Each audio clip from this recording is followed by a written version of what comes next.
গুলশানের একটা বাসায়, সেখানে ব্যাপক পরিকল্পনা নেওয়া হয়েছিল। সারা বাংলাদেশ থেকে লক্ষ লক্ষ লোক সেদিন ঢাকায় এসেছিলেন এবং ওই দিনই সবাই ধারণা করে নিয়েছিলেন আজকে সরকারের পতন হয়ে যাবে। কিন্তু আমরা দেখলাম দুইজনের ফোন ছাড়া সব ফোন বন্ধ। ম্যাডামের ফোন খোলা আর মহাসচিবের ফোন খোলা। উনি ছিলেন মাঠে আমাদের, আর আমাদের জামাত শিবিরের লোকেরা মিছিল বের করে কয়েকজন ইতিমধ্যে শহীদ হয়ে গেল। ওই দিন সবার ফোন বন্ধ ছিল কেন, এটা কি কোনোদিন জানার সুযোগ হয়েছে জাতির?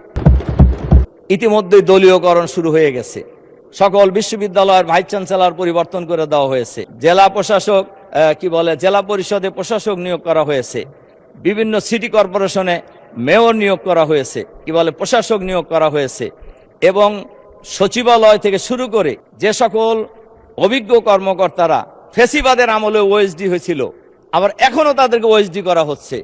কিন্তু আমরা লক্ষ্য করছি ফেসিবাদের দোসর যারা, তারা কিন্তু অন্তর্বর্তীকালীন সরকারের সময় তারা বহাল ছিল। আমরা তখনও বলেছি, এখনো বহাল আছে এবং তারা সুবিধা মতো পোস্টিংও পাচ্ছে এবং ক্ষেত্র বিশেষে প্রমোশন পেয়ে তারা সামনের দিকে এগিয়ে যাচ্ছে।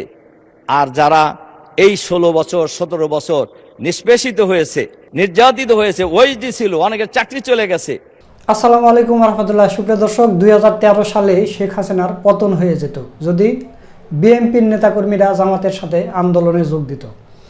কিন্তু বিএনপির নেতাকর্মীরা সবাই বেইমানি করেছে, সবাই ফোন বন্ধ করে রেখেছে। শুধু বেগম খালেদা জিয়া এবং মহাসচিব মির্জা ফখরুল ইসলাম আলমগীর এই দুইজনের ফোন খোলা ছিল। তাছাড়া যতগুলো নেতা ছিল, আজকে যারা সংসদে তেল মারতেছে, অনেকে এমপি মন্ত্রী হয়েছে, এই সবগুলো নেতাকর্মীদের মোবাইল সেদিন বন্ধ ছিল।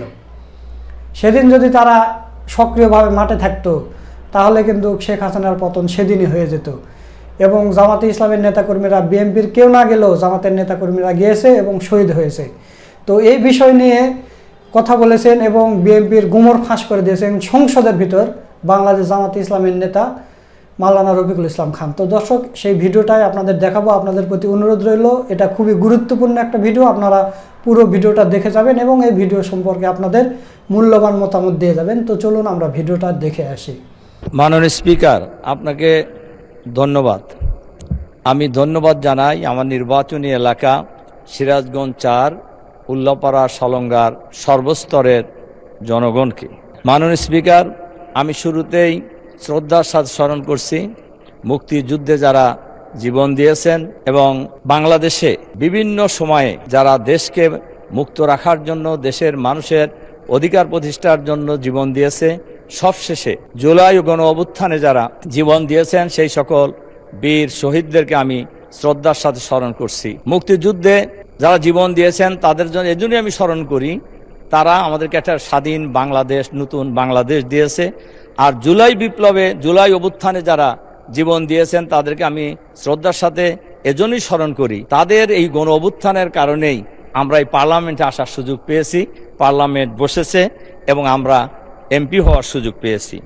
মাননীয় স্পিকার, আমি শুরুতেই রাষ্ট্রপতির ভাষণের উপরে ধন্যবাদ দিতে পারছি না, এই কারণেই যে রাষ্ট্রপতি গত গণ হত্যার সাথে সরাসরি জড়িত। উনি শেখ হাসিনার কোনো কাজকেই অপছন্দও করেন নাই, নিষেধও করেন নাই, বরং তার সকল কাজকে তিনি নির্বিঘ্নে সহযোগিতা করে গিয়েছেন। কাজেই এরকম একজন গণহত্যাকারী ব্যক্তির কে আমরা ধন্যবাদ জানাইতে পারি না। এই চপ্পু সাহেবের মধ্যে কি মধু আছে আমি জানি না।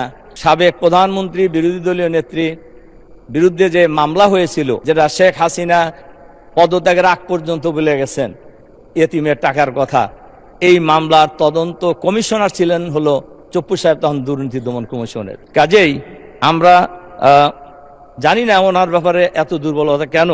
তবে বিএনপি তো পারে। বিএনপির এক সময়ের মহাসচিব বি চৌধুরীকে রাষ্ট্রপতি থেকে সরাই দিতে সময় লাগে নাই, নতুন রাষ্ট্রপতি হয়েছে। বহু লোক বিএনপিতে আছে যারা রাষ্ট্রপতি হওয়ার মতো লোক, কিন্তু এরকম একজন বিতর্কিত ব্যক্তিকে কেন রাষ্ট্রপতি রাখছে এটা বিএনপি ভালো বলতে পারবেন। মাননীয় স্পিকার, সরকারি দলের বক্তব্যটা আমরা শুনছি, আমরা শুরুর থেকেই লক্ষ্য করছি দেশে আর কোনো সমস্যা নাই। সরকারি দলের লোকদের বক্তব্য শুনলে মনে হয় দেশে আর কোনো সমস্যা নাই, সমস্যা হলো বিরোধী দল। এবং উঠার পর থেকেই দেখি বিরোধী দলের ব্যাপারে, বিরোধী দলের বিরুদ্ধে বিভিন্ন কথা বলা হচ্ছে। আমাদের নেতা আজহারুল ইসলাম সাহেব আগে বলে গেছেন 91 সালে বিএনপি যখন সরকার গঠন করতে পারছিলেন না, সরকার গঠন করার মতো আসন পাননি, তখন জামাত নিঃস্বার্থভাবে বিএনপিকে সরকার গঠনের সমর্থন দিয়েছে। এটা কি বিএনপির কৃতজ্ঞতা স্বীকার করা উচিত নয়?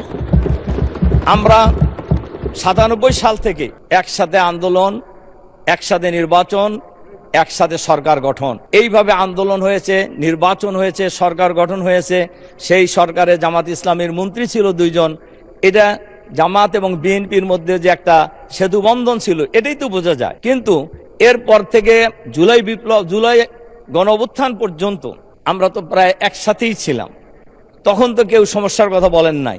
এবং বলা যায় এই স্বৈরাচারী আমলে এইখানে আমরা যারা আছি অনেকেই বলেছেন, আমাদের সরকারি দলের বন্ধুরা বলেছেন, আমাদের বিরোধী দলের বন্ধুরা বলেছেন যে আমরা এখানে জুলুম নির্যাতনের শিকার হই নাই, এরকম লোকের সংখ্যা খুবই কম পাওয়া যাবে। যেমন আমি এবং আমার পরিবার ফ্যাসিবাদের আমলে জুলুম নির্যাতনের শিকার হয়েছি। আমাকে 2 পায়ে লোহার বেরি, কোমরে লোহার বেরি, 2 হাতে হ্যান্ডকাপ পরিয়ে বিভিন্ন দেশের বিভিন্ন কারাগারে ঘুরানো হতো। এরপরে আমি প্রায় 45 দিন আমাকে রিমান্ডে রাখা হয়েছিল। এরপরে আমার বড় ছেলে, তখন 16 সালের কথা, এসএসসি পরীক্ষার হল থেকে নিয়ে তাকে গুম করে দেওয়া হয়েছিল। তার 2টা চোখের রেটিনার পর্দা জুলুম নির্যাতন চালিয়ে ছিঁড়ে ফেলানো হয়েছে। তো এই জুলুম নির্যাতন শিকার তো আমরা সবাই হয়েছি। কিন্তু এত তাড়াতাড়ি এই নির্বাচনের পরেই আমরা জামাত এত খারাপ হয়ে গেলাম যে এখন বাংলাদেশে কোনো জিনিসপত্রের ঊর্ধ্বগতির কোনো কথা নাই, তেলের দাম বৃদ্ধি পাচ্ছে এ ব্যাপারে কোনো বক্তব্য নাই, আইন শৃঙ্খলা পরিস্থিতির মারাত্মক অবনতি হয়েছে সারা দেশে, এ ব্যাপারে সরকারি দলের কোনো বক্তব্য নাই। বক্তব্য হলো জামাত ইসলামী। মাননীয় স্পিকার, এজন্য আমি এরপরে যে কয়টা কথা আমি আপনাদেরকে বলতে চাই যে স্বৈরাচারী সরকার এখন আমরা সংসদে দেখছি অনেক বড় বড় কথা আমরা কিন্তু বলতেছি। ফ্যাসিবাদী সরকারের পতন তো 13 সালই হয়ে যাওয়ার কথা ছিল। তদানীন্তন বিরোধী দলীয় নেত্রী বেগম খালেদা জিয়া, আমাদের সবার মনে থাকার কথা, এই সংসদে আমরা যারা আছি। মাননীয় স্পিকার, আপনারও মনে আছে নিশ্চয়ই, মার্চ ফর ডেমোক্রেসির কর্মসূচি ছিল ঢাকায় 29শে ডিসেম্বর। এই খবর তো কারোরই অজানা কথা নয়।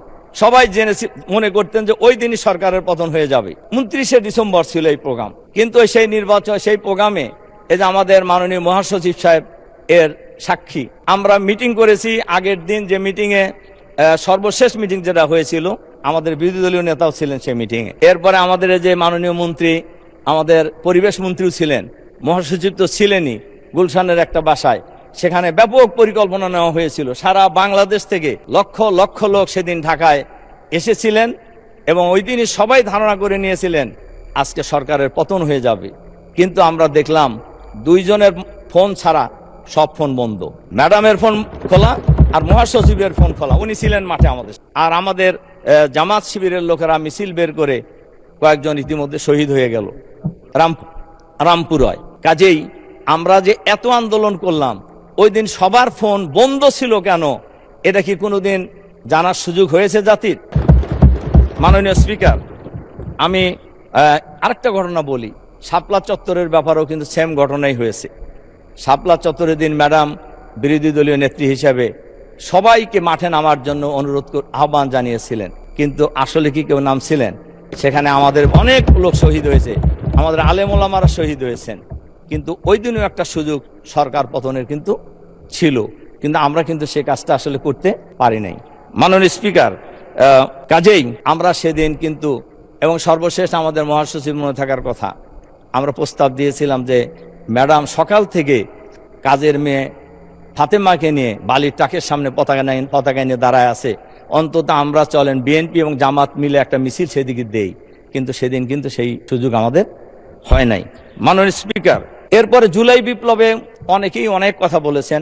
জুলাই বিপ্লবের বা জুলাই অভ্যুত্থানের একক দাবিদার আমরা কোনো সময় ছিলাম না। আমাদের নেতা, বিরোধী দলীয় নেতাও কোনো সময় বলে নাই যে এটা শুধু আমরাই করেছি। কিন্তু আপনারা নিজেরা বলেন কেন যে আমরা এটা বলছি? আমরা তো বলি নাই কোনো সময় যে এটা আমরা নিজেরা করছি। তার কারণে এই আন্দোলনের সাথে সবাই জড়িত। তবে এটা তো সঠিক, ছাত্ররাই তো আন্দোলন শুরু করেছে এবং ছাত্রদের নেতৃত্বে এই আন্দোলনের সমাপ্তি হয়েছে। কাজেই এই আন্দোলনে আমাদের নেতা, বিরোধী দলীয় নেতা ডাক্তার শফিকুর রহমান সাহেব ছাত্রদেরকেও গাইড করেছেন, জামাতকেও গাইড করেছেন। উনি আন্দোলন ওনার জায়গা থেকে যেভাবে গাইড করার দরকার সেভাবে গাইড করেছেন, বিএনপিও গাইড করেছেন, সবাই গাইড করেছেন এবং সবাই মিলে যার যার জায়গা থেকে আন্দোলনের মধ্য দিয়েই ফ্যাসিবাদী সরকারের পতন হয়েছে। ফ্যাসিবাদী সরকারের পতন হওয়ার পর আমরা একটি নতুন পরিবেশ পেলাম। এই পরিবেশে এরপরে ঐক্যমত কমিশন হলো, সেখানে সংস্কার কমিশন হয়েছে। ঐক্যমত কমিশনে আমি নিজেও সেখানকার একজন সদস্য ছিলাম, আমরা গিয়েছি। এই যে একদিনে গণভোট এবং জাতীয় সংসদ নির্বাচন, এই প্রস্তাব তো বিএনপির, এই যে মাননীয় স্বরাষ্ট্রমন্ত্রী এখানে আছেন, ওনার প্রস্তাব এটা, একদিনে গণভোট এবং জাতীয় সংসদ নির্বাচন, এবং সেই নির্বাচন হয়েছে। আমি মাঝখানের ইতিহাস আর বলতে চাই না। নির্বাচনে আমরা আগাগোড়ে আলাদা বলছিলাম, কিন্তু আমাদের মাননীয় স্বরাষ্ট্রমন্ত্রীর প্রস্তাবেই কিন্তু একদিনে নির্বাচনটা হয়েছে, এবং সেই নির্বাচনে গণভোটে হার পক্ষে প্রায় 70% মানুষ ভোট দিয়েছে। এখন এই গণভোটের রায় কার্যকর করা নিয়েই কিন্তু এখন বিপত্তি দেখা দিয়েছে। আমরা বলছি যে জুলাই সনদ আমরা অক্ষরে অক্ষরে পালন করব। আমার প্রশ্ন হলো, তাহলে গণভোটের রায় বাস্তবায়ন করতে অসুবিধাটা কোথায়? এখানে তো অসুবিধা থাকার কথা নয়, এবং এটা যদি আমরা করি তাহলে বহু সমস্যারই সমাধান একসাথে হয়ে যাবে বলে আমি মনে করি। মাননীয় স্পিকার, আমরা সবসময় সংবিধানের কথা বলতেছি। এই সংবিধানের কথা শুনলেই আমার কাছে মনে হয় ফ্যাসিবাদী সরকারের সময় যে মহাসচিব ছিলেন, ওনার আর একটা নামও ছিল, আমি নাম বলতে চাই না, উনি কিন্তু সংসদেও বলছেন, বাইরেও বলছেন, এবং অনেক অঙ্গভঙ্গি করেই বলছেন যে যে যাই বলুক আমরা সংবিধান থেকে এক চুলো নড়ব না। সংবিধান কার জন্য? সংবিধান তো মানুষের জন্য, সংবিধানের জন্য তো মানুষ না। কাজেই সংবিধান সংস্কার করতে অসুবিধা কোথায়? আমার তো মনে হয় কোনো অসুবিধা থাকার কথা নয়। এবং আজ এবারে এই সংসদেও বলা হয়েছে, ম্যাডাম কি বলেছিলেন সংবিধানের ব্যাপারে, অনেক নেতাই আজকে এখানে আছেন, তারা কে কি বলেছিলেন সংবিধানের ব্যাপারে, ছুঁড়ে ফেলা দেওয়ার ব্যাপারে, এটা তো সবাই জানে, গোটা জাতি জানে। তা আজকে সংবিধান সংস্কার করার ক্ষেত্রে অসুবিধা তো থাকার কোনো কথা নয়, কিন্তু এই জায়গায় কেন অসুবিধা সৃষ্টি করে আমরা এখানে একটা বিপত্তি তৈরি করার চেষ্টা করছি? মাননীয় স্পিকার, কাজেই আমরা আমাদের বক্তব্য পরিষ্কার। এই সময়ে যে পরিবেশ তৈরি হয়েছে, এখানে গণভোটের রায় কার্যকর করলেই সকল সমস্যা সহজেই সমাধান হয়ে যাবে। মাননীয় স্পিকার, আমরা লড়াই করেছিলাম বৈষম্যের বিরুদ্ধে, আমরা লড়াই করেছিলাম একদলীয় শাসনের বিরুদ্ধে, কিন্তু আমরা লক্ষ্য করছি সরকারের বয়স তো খুব বেশি হয় নাই। ওনারা বলেছেন 2 মাস, আমরাও বলছি 2 মাস, বেশি দিন হয় নাই। কিন্তু বৈষম্য কি প্রতিষ্ঠা হচ্ছে? ইতিমধ্যেই দলীয়করণ শুরু হয়ে গেছে। সকল বিশ্ববিদ্যালয়ের ভাইস চ্যান্সেলর পরিবর্তন করে দেওয়া হয়েছে। জেলা প্রশাসক জেলা পরিষদে প্রশাসক নিয়োগ করা হয়েছে। বিভিন্ন সিটি কর্পোরেশনে মেয়র নিয়োগ করা হয়েছে, প্রশাসক নিয়োগ করা হয়েছে। এবং সচিবালয় থেকে শুরু করে যে সকল অভিজ্ঞ কর্মকর্তারা ফ্যাসিবাদের আমলে ওএসডি হয়েছিল, আবার এখনো তাদেরকে ওএসডি করা হচ্ছে। কিন্তু আমরা লক্ষ্য করছি ফ্যাসিবাদের দোসর যারা, তারা কিন্তু অন্তর্বর্তীকালীন সরকারের সময় তারা বহাল ছিল, আমরা তখনও বলেছি, এখনো বহাল আছে, এবং তারা সুবিধা মতো পোস্টিংও পাচ্ছে, এবং ক্ষেত্র বিশেষে প্রমোশন পেয়ে তারা সামনের দিকে এগিয়ে যাচ্ছে।